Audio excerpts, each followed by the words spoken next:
Shalom saudaraku, berjumpa lagi bersama dengan saya, Gembala Jemaat Gereja Isa Al-Masih Lawang Life Generation, dalam program Sapa Jemaat di Rumah. Tetap semangat, tetap berpengharapan, dan harus selalu yakin menjadi pemenang-pemenang di dalam Tuhan kita, Yesus Kristus. Firman Tuhan kali ini terambil dari Amos 5 ayat 21 sampai 22. Amos 5, 21-22 berkata, "Aku membenci, aku menghinakan perayaanmu, dan aku tidak senang kepada perkumpulan rayamu. Sungguh, apabila kamu mempersembahkan kepadaku korban-korban bakaran dan korban-korban sajianmu, aku tidak suka. Dan korban keselamatanmu berupa ternak yang tambun, aku tidak mau pandang." Saudaraku, pernahkah Anda mendengar istilah KW?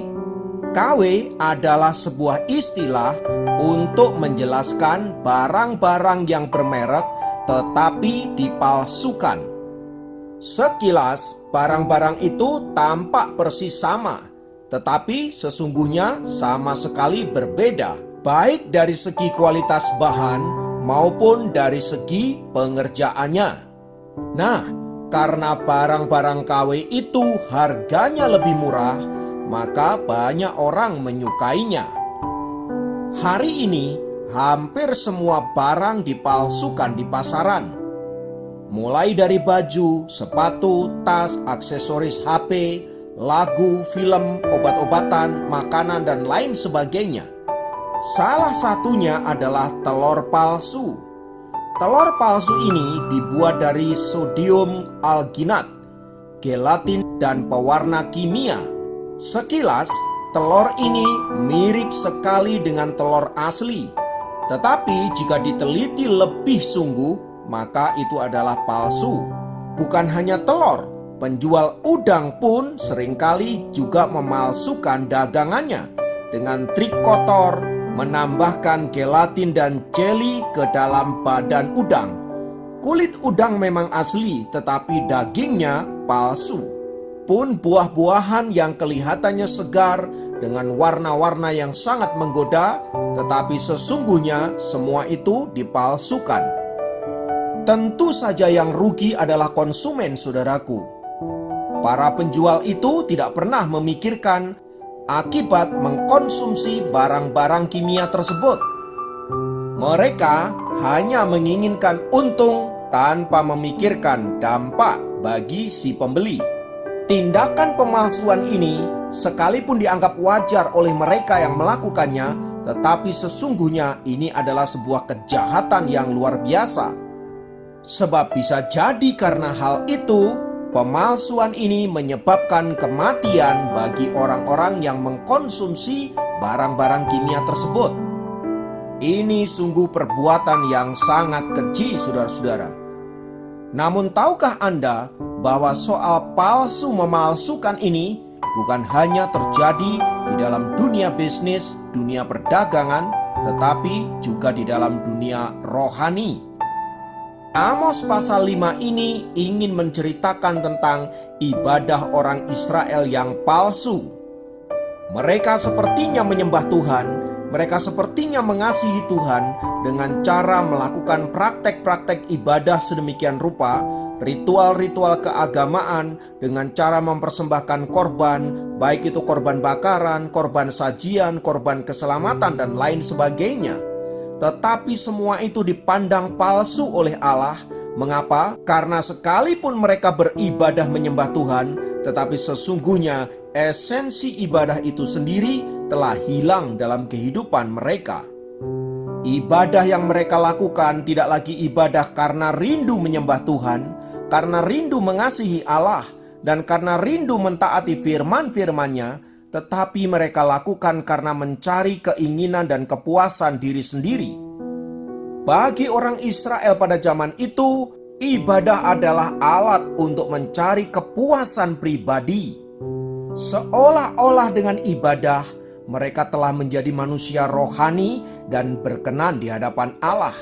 Mereka lupa bahwa mereka tidak sedang menyembah Allah yang mati, melainkan Allah yang hidup, Allah yang tahu seluk-beluk kehidupan mereka, Allah yang tahu motivasi di balik ibadah-ibadah yang mereka lakukan. Itulah sebabnya Allah mengetahui bahwa ibadah mereka sesungguhnya adalah ibadah yang palsu.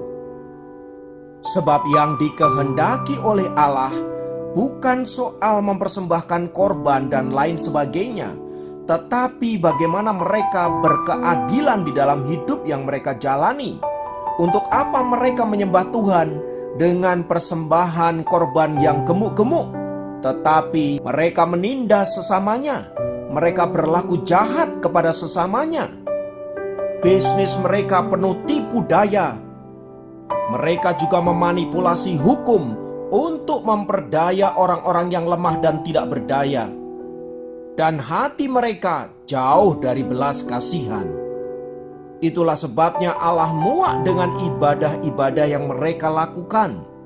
Seolah-olah itu mereka lakukan untuk menyogok Tuhan, agar Tuhan diam saja atas tindakan jahat yang mereka lakukan terhadap sesamanya. Lewat firman Tuhan ini kita diingatkan agar kita tidak hanya menyatakan kasih kita kepada Allah lewat ibadah-ibadah, tetapi lewat kasih kita kepada sesama manusia. Karena itu, bila ada hal-hal yang tidak berkenan berkaitan dengan hubungan kita dengan sesama, dengan teman kita, dengan saudara kita, dengan keluarga dan lain sebagainya, saudara-saudara, mari kita bereskan. Kalau ada hal-hal yang mengganjal dalam hal bisnis, dalam hal keuangan, dan dalam hal-hal yang lain, mari kita perbaiki agar ibadah kita kepada Tuhan tidak terhalang karena hubungan yang tidak baik itu dengan sesama. Sebab esensi seluruh hukum Allah adalah kasihilah Tuhan Allahmu dengan segenap hatimu, dengan segenap jiwamu, dan dengan segenap akal budimu, dan kasihilah sesamamu manusia seperti dirimu sendiri. Kalau kita mengasihi, kita tidak akan melakukan perbuatan jahat kepada saudara-saudara kita. Kalau kita mengasihi, kita tidak akan menipu mereka. Kalau kita mengasihi, kita tidak akan melukai mereka. Kalau kita mengasihi, kita tidak akan menindas mereka.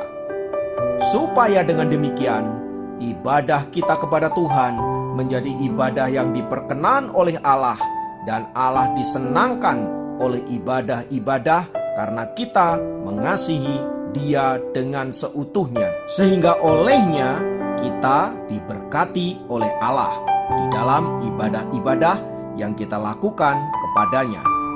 Terpujilah nama Tuhan. Mari kita berdoa. Di dalam nama Tuhan Yesus, kiranya firman-Mu ini meneguhkan kami, sehingga ibadah-ibadah yang kami lakukan adalah ibadah yang senantiasa menyenangkan hati Tuhan. Ampuni kalau kami seringkali kehilangan esensi ibadah, namun firman-Mu menguatkan kami, sehingga kami boleh berbalik dari jalan-jalan kami yang salah dan kembali kepada Tuhan. Terpujilah nama-Mu Bapa kekal selamanya. Dalam nama Yesus kami berdoa. Haleluya. Amin. Demikian program Sapa Jemaat kali ini. Sampai jumpa dalam program Sapa Jemaat yang lain. Tuhan Yesus memberkati.